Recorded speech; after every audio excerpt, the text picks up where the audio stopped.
টলার নাম লিয়া পৌঁছায় গেলাম টলার ঘাট। এখন টলার দেওয়া গাড়িটা পার করতে হইব। দেন ওই পার যে আপনাদের দেখাইতেছি রোডের কি অবস্থা, আর ভিউটা টোটালি অস্থির।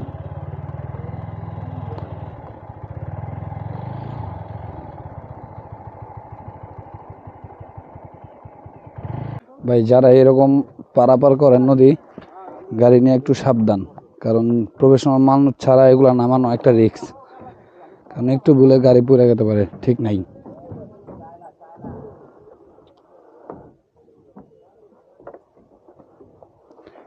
যান যান যান।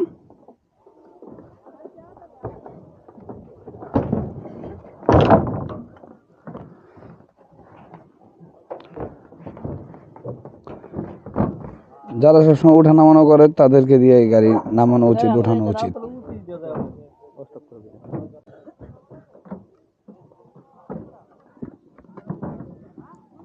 এরকম ঢাল সিঁড়ি দিয়া গাড়ি উঠাতে গেলে অনেক রিস্ক।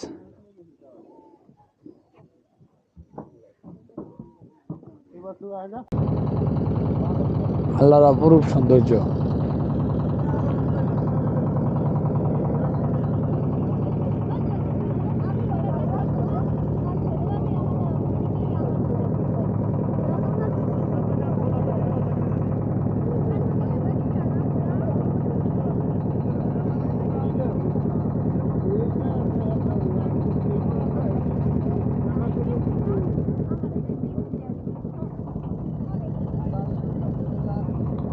জাল পাতা এলে গেছে চলো করছে। হ্যাঁ,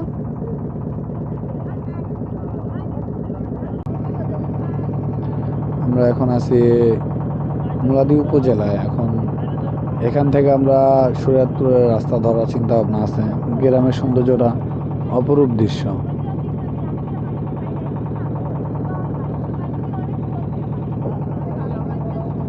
ভাই হঠাৎ করে যারা গ্রামে ঘুরতে আসে ভাই, বিদায় নেওয়ার মুহূর্তটা অনেক কষ্টকর, অনেক খারাপ লাগে বিদায় নেওয়ার মুহূর্তগুলো। আমার মতো কার খারাপ লাগে একটু কমেন্ট করে জানাই যারা এই ভিডিওটা দেখতেছে।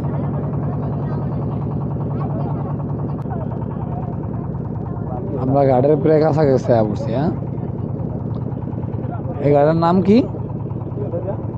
বেদুরিয়া ঘাট, বরিশাল বেদুরিয়া ঘাট। বাড়ি কোন দিকে জানো? যে তোমরা নাইতে নাম ছিল ওই মাথায়।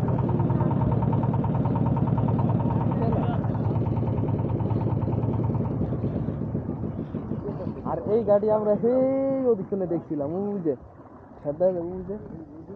মাথাতে আমরা এই ঘাট দেখা যাচ্ছে, লঞ্চ যায় গেল রিটার্ন আবার। মানে আঙ্গ বাইরের মানুষের না ধরা উচিত, কারণ হারা প্রফেশনাল মানুষ, হারা সবসময় উঠানো নামানো করে, তাদেরকে দিয়ে এইগুলা নামানো উচিত। তাহলে গাড়ি কোনো ক্ষয়ক্ষতি হয় না। আমরা নামাইতে গেলে ঝামেলা। তো আল্লাহ ভরসা। ওঠো।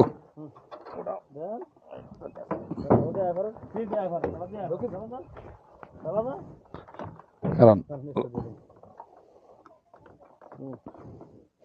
আল্লাহ ভরসা স্টার্ট দেন।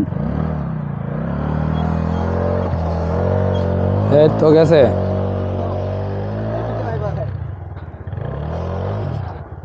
উঠালান ভাই, এটা উঠালান, এটা উঠালান, এটা উঠালান। উত্তরুম বিদায় বরিশাল। হ্যাঁ।